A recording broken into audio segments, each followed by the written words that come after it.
வணக்கம் டீச்சர்ஸ், இது உங்கள் டீச்சர்ஸ் கேர் அகாடமி காஞ்சிபுரம். நடைபெற இருக்கும் பிஇஓ தேர்வுக்கான பயன்படும்படியாக 2023ஆம் ஆண்டில் கேட்கப்பட்ட தமிழ் இலக்கியத்தில் கேட்கப்பட்ட வினாக்களினுடைய தொகுப்பு தான் நம்ம பார்க்க போகிறோம் டீச்சர்ஸ். 2023ஆம் ஆண்டு தமிழ் இலக்கியத்தில் பார்த்திங்கன்னா மொத்த வினாக்கள் 18 வினாக்கள் இடம்பெற்றுள்ளது. இந்த 18 வினாக்களும் எப்படி சார் வந்தது அப்படி ஒரு வினா கேட்டிங்கன்னா, 10 வினாக்கள் எளிமையான வினாக்களாகவும் 8 வினாக்கள் உயர் வினாக்களாகவும் அமைந்தது. இந்த 18 வினாக்களுமே நம்ம டிசிஏ மெட்டீரியல்லேருந்து பேஜ் வைஸ் நம்ம வரிசையாக பார்க்க போகிறோம் டீச்சர்ஸ். அது மட்டும் இல்லாமல் இந்த கல்வியாண்டில் பிஇஓ தேர்வுக்கான சங்ககாலம் முதல் தற்காலம் வரைக்கும் 3 தொகுதிகளாக நம்ம ரெடி பண்ணியிருக்கோம். ஒவ்வொரு வேல்யூம் பார்த்திங்கன்னா 1000 வினாக்கள். வேல்யூம் 1, வேல்யூம் 2, வேல்யூம் 3. ஃபார் எக்ஸாம்பிள் சங்ககாலம் 10 பாட்டு 8 தொகை முழுவதும் ஒரு வேல்யூம்.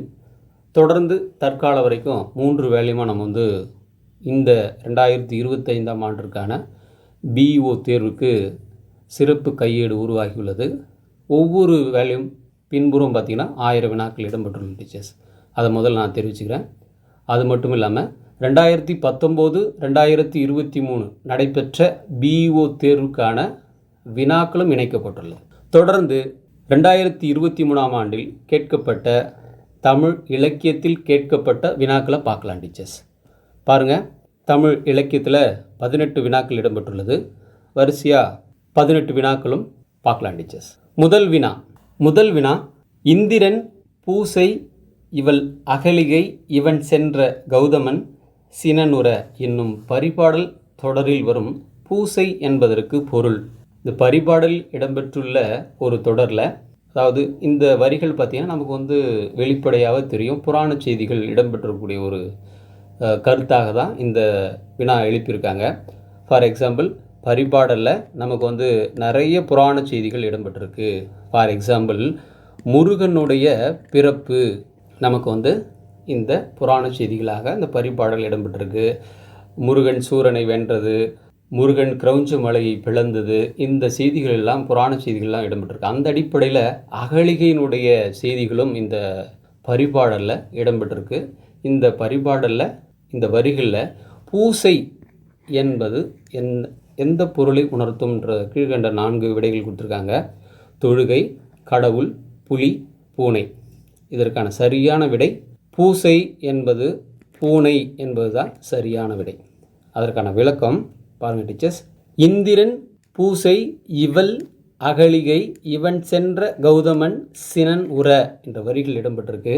இந்த வரிகளில் பூசை என்ற சொல் நமக்கு என்ன சார் விடை தருதுன்னா, இந்திரன் பூனை வடிவமாக சென்றான் என்ற ஒரு செய்தி தான் நமக்கு பாடமாக இலக்கியத்தில் இடம்பெற்றிருக்கிறது.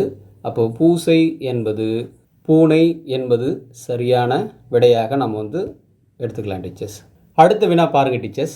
கண்டராதித்தர் பாடிய பாடல்கள் 12 திருமுறைகளில் எந்த திருமுறையில் அடங்கி உள்ளதுன்னு வினா கேட்டிருக்காங்க. இந்த வினாவிற்கான விடை 9ஆம் திருமுறை. அனைவருக்குமே தெரிந்த ஒரு எளிமையான வினா. இது டைரக்ட் கொஷின்ஸ், எல்லாருக்குமே தெரியும். திருமாளிகை தேவர் முதலாக சேதிராயர் வரைக்கும் 9 பேர் பாடியது தான் இந்த 9ஆம் திருமுறை. 9ஆம் திருமுறையை 9 பேர் பாடியிருக்காங்க. அதில் கண்டராதித்தர் என்பவர் ஒருவர். அப்போது சரியான விடை எந்த திருமுறையில் இடம்பெற்றிருக்குன்னு கேட்டிருக்காங்க. 9ஆம் திருமுறை. இதற்கான விளக்கம் பாருங்கள் டீச்சர்ஸ். 9ஆம் திருமுறை 9 பேர்கள், திருமாளிகை தேவர் முதலாக சேதிராயர் வரைக்கும் நம்ம பார்த்தோம். கண்டராதித்தர் என்பவர் இங்கே வினாவுக்கு விடை சரியாக இருக்குது. அடுத்த வினா, இதுவும் எளிமையான வினாக்கள் தான். 3 முதல் 6 வரையிலான அடி வரையறை கொண்ட சங்க நூல் எதுன்னு கேட்டிருக்காங்க. அனைவருக்குமே தெரிந்த ஒரு விடை ஐங்குறு நூறு. இந்த வினாவுக்கான விடை பாருங்கள் டீச்சர்ஸ். ஐங்குறு நூறில் உள்ள பா வகை பார்த்தீங்கன்னா அகவற்பா. அடி வரையறை 3 அடி முதல் 6 அடி பேரலை வரை உடைய நூல் ஐங்குறு நூறு. அடுத்த வினா, இந்த வினா நம்ம பிஜி டிஆர்பி மெட்டீரியல்ந்து இடம்பெற்றிருக்கு. அந்த 18 வினாக்களில் 9 வினாக்கள், கிட்டத்தட்ட 10 வினாக்கள் நம்ம டிசிஏ பிஇஓ சிலபஸில் பிஇஓ கையேட்டிலேருந்து இடம்பெற்றிருக்கு. தொடர்ந்து அந்த வினாக்களுடைய தொகுப்பையும் தற்போது பிஇஓ தேர்வுக்காக சிறப்பு கையேட்டில் முழுமையாக இணைக்கப்பட்டுள்ளது என்பதையும் இதில் நாம் தெரிவிச்சுக்கிறோம். இந்த வினாவினுடைய தொடக்கம் பாருங்கள். இம்மையால் செய்ததை இம்மையே ஆம் போலும் உம்மையே ஆம் என்பார் ஓரார்கான் என்று பகரும் நூல் எதுன்னு கேட்குறாங்க. இந்த நூல் திணைமாலை 150. இதற்கான சரியான விடை திணைமாலை 150.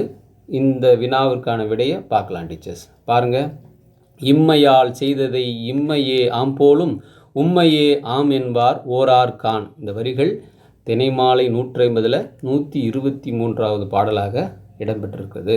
அடுத்த வினா, நாகூர் தர்காவின் சாதுவை போற்றி பாடப்பட்ட இலக்கியம் எதுன்னு கேட்டிருக்காங்க. இந்த வினாவுக்கான விடை மொஹிதீன் புராணம். இந்த வினாவுக்கான விடை மொஹிதீன் புராணம். பாருங்க டீச்சர்ஸ், இந்த வினாவுக்கான விடை மொஹிதீன் புராணம் என்பதுதான் சரியான விடை. நாகூர் தர்காவினுடைய சிறப்பினை, அதாவது குறிப்பாக சாதுவை நாகூர் தர்காவினுடைய சாதுவை பற்றி பாடப்பட்ட இலக்கியம் இதில் இடம்பெற்றிருக்காங்க, மொஹிதீன் புராணம். அடுத்த வினா, வருவாரை எதிர்விளக்கி ஒருதானாகி ஆள் எரிந்தென்று என ஐயனார் இதனார் கூறுவது எதனைன்னு கேட்டிருக்காங்க. இந்த வினாவுக்கான விடை ஆளெரி பிள்ளை. சரியான விடை ஆளெரி பிள்ளை. இந்த வினாவுக்கான விளக்கம் பாருங்க டீச்சர்ஸ்.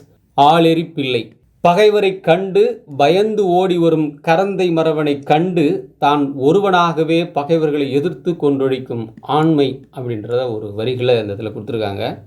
இப்போ ஆளெரி பிள்ளை என்பது ஒரு தானாகி ஆள் எரிந்தன்று என்ற ஒரு வரிகை கொடுத்து இந்த வினாவுக்கான விடையை, சரியான விடையை நம்ம ஆளெரி பிள்ளை அப்படின்றத பதிவு பண்ணிக்கலாம் டீச்சர்ஸ். அடுத்தது, தாய்மை உலகிற்கு வழங்கிய முதல் இலக்கிய பரிசுதான் தாலாட்டு என கூறியவர் யார்? இதுவும் வெளிப்படையான வினாக்கள் தான். தமிழண்ணல். விளக்கம் பாருங்க டீச்சர்ஸ். நம்ம பிஓ யூனிட் 2ல் பேஜ் நம்பர் 27ல் தாய்மை உலகிற்கு வழங்கிய முதல் இலக்கிய பரிசுதான் தாலாட்டு என்பர் தமிழண்ணல். அடுத்த வினா, வடநூலார் எந்த அணியை அதிசய யோக்தி அலங்காரம் என கூறுகிறார்? இந்த ஒரு வினாவுக்கு இந்த வினாவினுடைய விடையும் பார்த்திங்கன்னா அதிசயம், விடையும் பார்த்திங்கன்னா அதிசயவணி தான். பாதி விடைகள் வினாவிலே இருக்குது.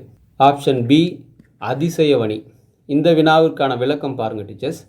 அதிசய அணி, அதிசய அணி, இதற்கு வேறு பெயர்கள் இருக்குது, அதையும் நீங்கள் நோட் பண்ணிச்சுங்க. உயர்வு நவிர்ச்சி அணி, வியப்பணி என்றெல்லாம் இந்த அதிசய அணியை அழைக்கப்படுகிறார்கள். அடுத்தது, சுந்தரர் யாருடைய பெயரை திருத்தொண்டர் தொகையுள் குறிக்கவில்லை என்ற ஒரு வினா கேட்டிருக்காங்க. மாணிக்க வாசகர்.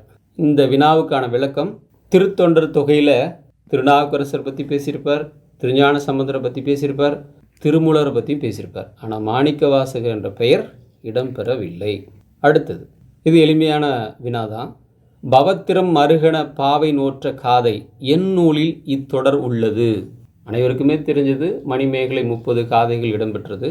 அதில் 30வது காதையாக இருப்பது தான் இந்த பவத்திரம் அருகன பாவை நோற்ற காதை. இது வெளிப்படையாக கேட்கப்பட்ட ஒரு வினா. இதுக்கான சரியான விடை மணிமேகலை. பாருங்கள் டீச்சர்ஸ், இதற்கான விளக்கம் நம்ம டிசிஐ மெட்டீரியலில் பிஓ வால்யூம் 1ல் பேஜ் நம்பர் 387ல் இருக்குது. 30வது காதை பவத்திரம் அருகன பாவை நோற்ற காதை. அடுத்த வினா, நாளும் நாம் சாகின்றாமால் நமக்கு நாம் அழாதின்னோ என்ற அடி இடம்பெற்ற நூல் இதுன்னு கேட்டிருக்காங்க. இதுவும் வெளிப்படையாக கேட்கப்பட்ட ஒரு வினாக்களை சார்ந்தது. இதற்கான விளக்கம் பார்த்திங்கன்னா குண்டலகேசி என்பது சரியான விடை தான். இருந்தாலும் மணிமேகலையும் இந்த செய்திகள் இடம்பெற்றிருக்குது. சரியான விடை குண்டலகேசி. அதற்கான விளக்கத்தை பாருங்கள் டீச்சர்ஸ். பாலையாம் தன்மை செத்தும் பாலனாம் தன்மை செத்தும் காளையாம் தன்மை செத்தும் காமுறும் இளமை செத்தும் மீளும் இவ்வியல்பு இன்னே மேல்வரும் மூப்புமாகி நாளும் நாள் சாகின்றாமால் நமக்கு நாம் அழாது என்னோ. இந்த வரிகளை தான் வெளிப்படையாக கேட்டிருக்காங்க. இதற்கான சரியான விடை குண்டலகேசி. அடுத்து, இது எளிமையான வினாக்கள் தான். ஒரு நூலில் பாயிரம் என்ற பகுதி எதை குறிக்கிறதுன்னு கேட்குறாங்க. பாயிரம் என்பது எதை குறிக்கிறது? சரியான விடை முகவுரை. Option B. இதற்கான விளக்கத்தை நம்ம டிசிஏ மெட்டீரியலில் பிஓ வால்யூம் 3ல் பேஜ் நம்பர் 226ல் இருக்குது. பாயிரம் என்பது முகவுரை. அடுத்த வினா, எழுதுண்ட மறை என்று திருக்குறளை போற்றி உரைத்தவர் யார்? கம்பராமாயணத்தில் கம்பர் திருவள்ளுவருடைய திருக்குறளினுடைய பெருமையை பேசுகிறார். மறைனா வேதம், எல்லாருக்கும் தெரியும். இதற்கான விளக்கத்தை பாருங்கள். எழுதுண்ட மறை, எழுத்தாக்கப்பட்ட வேதம் என்று தன்னுடைய நூலில் பதிவு செய்கிறார் கம்பர். அடுத்த வினா, எளிமையான வினா, கம்பர் எழுதிய நூல் ஏர் 70. இதற்கான விளக்கம் நம்ம டிசிஏ மெட்டீரியலில் BO வால்யூம் 2ல் பேஜ் நம்பர் 60 இடம்பெற்றிருக்கு. ஏர் 70. அடுத்து, அந்தில் என்ற இடைச்சொல்லின் பொருள் என்னன்னு கேட்டிருக்காங்க. இந்த வினாவுக்கான விடை இடம் அசைநிலை. அசைநிலையாகவும் இடத்தை சார்ந்தும் வரக்கூடிய ஒரு இடைச்சொல் அந்தில். பெயரையும் வினையையும் சார்ந்து வரக்கூடியதுதான் அந்த இடைச்சொல். இதற்கான விடை இடம் அசைநிலை. இதற்கான விளக்கம் நம்ம டிசிஏ மெட்டீரியலில் BO யூனிட் 2ல் இடைச்சொல் என்ற ஒரு டாப்பிக்கில் நமக்கு இடம்பெற்றிருக்கு. அந்தில் ஆங்கு என்னும் இந்த 2 சொற்கள் பார்த்தீங்கன்னா அசைநிலை பொருளாகவும் இடப்பொருளாகவும் உணர்த்தும் அப்படின்னு 2 வகையில் இடம்பெற்ற இடத்த நம்ம வரிசையை கொடுத்துருக்காங்க. வரிசையாக அம்மா என்னும் இடைச்சொல்லும் கொடுக்கப்பட்டுள்ளது. சரி, அடுத்த வினா, இதுவும் எளிமையான வினாக்கள் தான். உடம்படும் மெய்யாக வரும் எழுத்துக்கள் எவைன்னு கேட்குறாங்க. யகரம், வகரம், ய, வா, அதாவது இ, இவ், இதுதான் உடன்படும் மெய்யாக வரும்ன்றது நன்னூல் நூற்பாவே இருக்குது, அனைவருக்கும் தெரியும். இ, இ, ஐ வழி எவ்வும் ஏனைய உயிர் வழி வவ்வும் என்ற அடிப்படையில் இ, இ, ஐ வந்தால் யகரம் வரும், பிற உயிர்கள் வந்தால் வகரம் வரும்.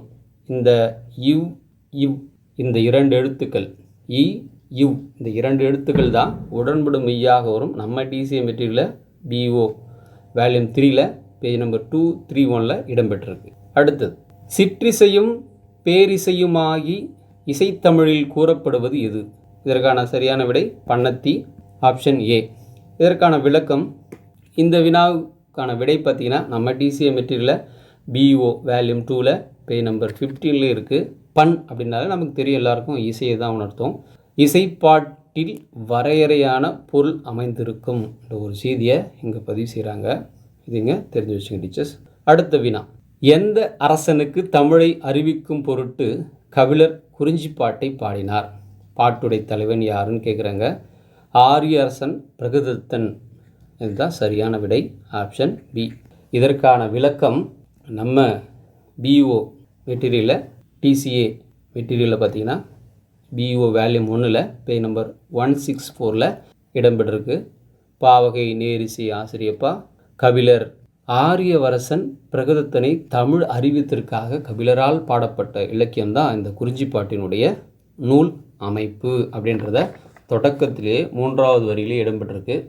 இதுவரைக்கும் நம்ம 9 வினாக்கள் எளிமையாகவும் 9 வினாக்கள் உயர் வினாக்களாக இடம்பெற்றதை பார்த்தோம். தொடர்ந்து அடுத்து வரும் வீடியோக்களில் BO தேர்வுக்கான தமிழ் இலக்கியத்திற்கான மிக முக்கியமான வினாக்களுடைய தொகுப்பை நம்ம பார்க்கலாம் டீச்சர்ஸ். Thank you teachers.